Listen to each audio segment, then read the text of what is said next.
Comenzaremos a hablar sobre nuestro tema del aborto, ya que es de gran importancia que conozcamos hoy en día a los jóvenes. Desde los inicios de la humanidad, los seres humanos como especie han sido capaces de demostrar un desarrollo reflexivo mayor al de otras criaturas. Esto nos ha ayudado y a la vez también ha perjudicado, a tal grado de que nos hemos destruido a nosotros mismos. La mujer ha sido un tema de debate en muchas ocasiones. Algunas veces son lo más hermoso del mundo que merecen ser retratadas como si de arte se tratara, adorándolas como mismísimas diosas que aparecieron de repente, y otras veces se les consideran monstruos que merecen ser castigadas. Podemos notar cómo el pensamiento del ser humano se verá reflejado dependiendo del año, la zona y su cultura. Y este es uno de los temas que desde que se dio a conocer de manera pública fue una controversia total que dividió países, regiones, localidades e incluso familias. Además, hasta el día de hoy existe una disputa enorme que parece interminable debido a la gran cantidad de existencia de pensamientos y nos ha llevado a muchos conflictos de discusión. El aborto existe en todos lados y en muchos países se pelea por su legalización. Hoy nos centraremos en los Estados Unidos mexicanos, lugar donde frecuentemente existen manifestaciones sociales y peticiones políticas. Antes de comenzar con la historia de los primeros movimientos a favor del aborto, debemos de entender qué es esta. En un escrito por parte de la Organización Mundial de la Salud en el año 1999, es la interrupción del embarazo antes de las 12 semanas de gestación o antes que el feto alcance 500 gramos de peso. El aborto, al contrario de lo que mucha gente piensa, no es una práctica antinatural. Este proceso existe de dos formas, el aborto espontáneo y el aborto inducido. El aborto espontáneo se nos presenta como la interrupción del aborto natural. Esto quiere decir sin empleos de medicamentos o intervenciones quirúrgicas, después de la implantación y que antes produzca la concepción. El aborto puede ser algo que no es culpa de nadie y puede deberse a diferentes anormalidades por factores del cuerpo o externos. En el aborto espontáneo existen abortos completos, incompletos, retenidos e escépticos. Por otro lado, tenemos el aborto inducido, el cual es aquel que muchos tachan de una forma fatal. La interrupción por el uso de medicamentos o intervención de concepción. Se puede querer por hacer debido a muchas circunstancias, las cuales aún muchas personas siguen negando el derecho de hacerse uno. En México se tiene entendido que desde 1920 existieron grupos feministas los cuales comenzaron a tomar en cuenta el punto de la libre decisión. Sin embargo, no es hasta 1936 donde se realizó la Convención de Unificación del Código Penal para la propuesta del aborto dentro de los 3 primeros meses del embarazo, con el argumento de que el derecho a decidir sobre el propio cuerpo. Esta es una de las demandas más antiguas por parte de los grupos feministas. 35 años después, a partir de la segunda ola feminista, surgida en la década de 1970, la demanda de la despenalización adquirió una presencia mayor, por lo cual por parte de grupos de mujeres como Mujeres Acciones Solidarias y por el Movimiento Nacional de Mujeres se pudieron dar las primeras conferencias. Las feministas mexicanas plantearon el derecho al aborto como un asunto de justicia social, como una cuestión de salud pública y como una aspiración. Sin embargo, ¿cómo se puede lograr esto cuando la religión aún se encuentra siendo parte de muchas personas? La mayor parte de la población del país practica el cristianismo, por lo que la idea de la vida es algo inculcado en muchas personas. Además que el rol de la mujer aún era minimizado en muchos aspectos. Y por otro lado, el trabajo fue la difusión de la propuesta. Aunque la lucha sería dura, los grupos se encontraban determinados. Algunos estados se volverían más rígidos y conservadores, como Chiapas en 1990. Amplió las razones por las que el aborto no ha de ser punible. Sin embargo, 62 organizaciones se pusieron en contra con respecto a este pensamiento. Además, que se consideraba que la religión influía mucho en las decisiones de las personas involucradas al respecto. Años pasaron para que todo se viera claro para el aborto. En el 2007 se logra un avance muy grande, ya que se logra en ser el primer estado en donde el aborto es legal hasta los 12 meses. Un paso pequeño pero muy doloroso.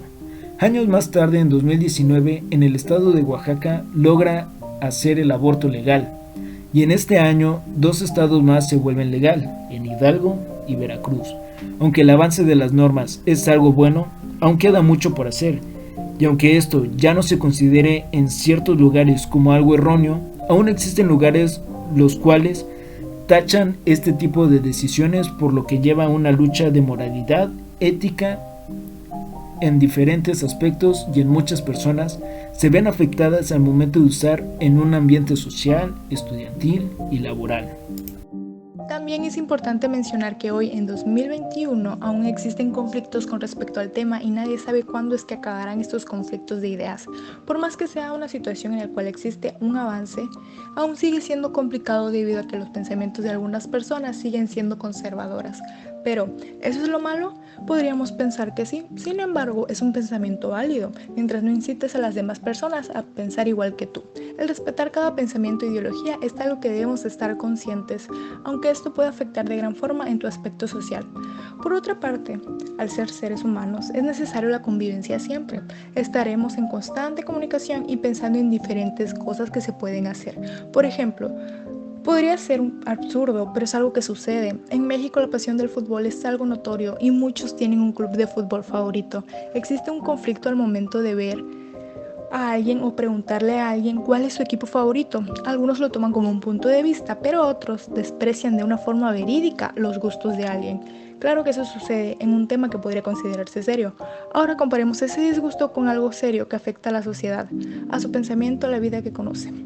Por más que uno quiera a veces ocultar, nuestro pensamiento tarde o temprano saldrá a la luz y tendrá repercusiones. Una ideología no debería afectar tus habilidades, pero en varias ocasiones las personas hacen que sea así. En un trabajo puedes ser apartado por tus pensamientos. Este proceso lo podemos conocer como prejuicios. Al definir a alguien por una ideología, suele ser algo recurrente, ya que se hace mucho por aspecto físico de alguien, pero también sobre el pensamiento de uno. Las consecuencias de encontrar gente intolerante puede llevar a la pérdida de oportunidades empresariales, tomando como ejemplo un jefe con una idea diferente a una persona a favor del aborto. Puede que decida no contratar o despedir a una persona simplemente por un capricho. Es correcto esto. Al vivir en un mundo neoliberal capitalista, la persona puede elegir quiénes pueden estar en su empresa, como también se puede presentar el caso que los interesados en el trabajo puedan decidir entre diferentes empresas que le pueden dar diferentes oportunidades.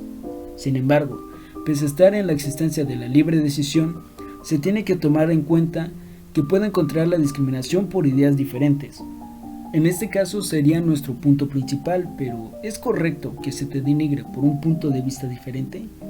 ¿Qué pasa si la empresa quiere contratar a alguien del cual tiene un punto de vista diferente, en una zona donde la regla aprueba el aborto? Entra en un dilema muy grande. Debido al cambio de regla en una zona, la moralidad debe de cambiar, lo cual lleva a que todos se vean afectados en este caso. Y al momento de contraargumentar sobre el aborto, se puede mencionar dependiendo de la zona de que en realidad no se está rompiendo ninguna regla. Estos cambios de regla deben de ser para todos por igual, por lo que si una persona se encuentra en un estado donde las reglas fueron estipuladas por obligación, las reglas deben de afectarlo también.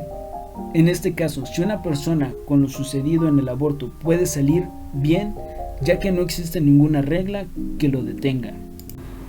En los datos que encontramos del aborto en el estado de Veracruz podemos ver 4.645 abortos. Sin embargo, esta es una cifra que puede considerarse mínima aún. Existen los abortos que no se hablan de ellos o los ilegales, además que existen muchas circunstancias las cuales no se habla de las secuelas, debido a ser un procedimiento muy personal y a veces que no se presentan sino hasta posteriores años, meses o semanas. Desde 2018, el 47% por aborto se concentró en 6 entidades.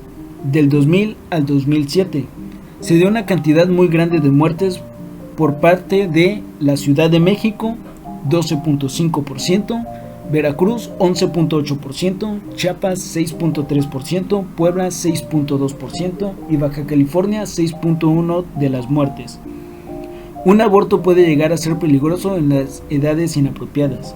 El INEGI creó una tabla mostrando las edades y sus riesgos al momento del embarazo, aunque no tomando en cuenta factores con enfermedades de nacimiento, entre otras.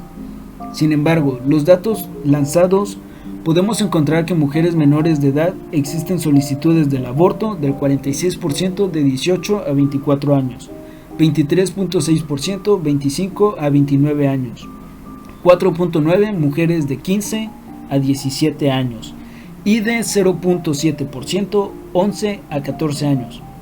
Por otra parte, la tasa anual abortos incluidos en México es de 33 abortados por cada 1000 mujeres de 15 a 44 años, una cifra ligeramente superior al medio que se reporta para América Latina.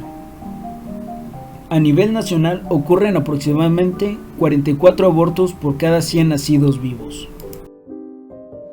El incremento de los abortos dependerá de la localidad en México. En el año 2019, el aborto fue la cuarta causa de muerte materna en el país, por lo que es una situación alarmante que siga sucediendo este tipo de situaciones. No obstante, se tiene planteadas diferentes reglas y artículos que en algunos estados ya se practica. Los artículos por parte del Código Penal Federal se encuentran en constante lucha para poder tener en cuenta los artículos 330, 331 y 332, entre otros más, las cuales no son algo nuevo en nuestra sociedad, ni siquiera en el mundo. La Organización de las Naciones Unidas, conocido como ONU, ha creado diferentes documentos los cuales intenta ayudar a todos los países para un bienestar mutuo. La Agenda 2030, un documento escrito para un mundo mejor tanto de forma grupal como de forma individual. Este informe existen 17 metas las cuales deben ser cumplidas antes del 2030, una tarea ardua que se ve difícil de lograr. Pero, ¿podemos preguntarnos cómo entra el aborto en este caso? Sí, cabe mencionar que existen ciertos puntos, los cuales tienden a estar relacionados con el aborto, aunque no todos tienen una relación directa con el tema. Sí existe esta unión gracias a los demás temas, y al ya conocido efecto mariposa. Tendremos en cuenta 3 puntos. Salud, bienestar. Este se piensa para todas las personas y futuros niños en camino, además de las personas las cuales no se sienten preparadas, y así evitar una situación en donde ambos sufran, además de evitar el mayor riesgo posible. El segundo punto es la educación, ya que la implementación de la educación sexual es necesario para evitar diferentes riesgos, ya no tan solo por un embarazo, sino también de enfermedades de transmisión sexual. La igualdad de género, la paz y la justicia son otros 2 temas a tocar. Claro que estos se basan en los principios de justicia, en donde se vean beneficiados todos. Esto ayuda o intenta hacer conciencia de las personas. Además, debido a que nunca estamos conformes con nada ni con nadie, situaciones que al parecer cada vez se hablan menos, no son capaces de llegar a un diálogo y tenemos que recurrir a los insultos y conflictos físicos, porque no importa lo que suceda, las reglas deben de estar presentes siempre. ¿Cuándo empatizaremos con los demás? ¿Cuándo entenderemos que existen temas que siempre tendrán una lucha sin fin y faltará mucho para llegar al desenlace que ni siquiera muchos de nosotros podremos ver y por qué no podemos convivir en paz?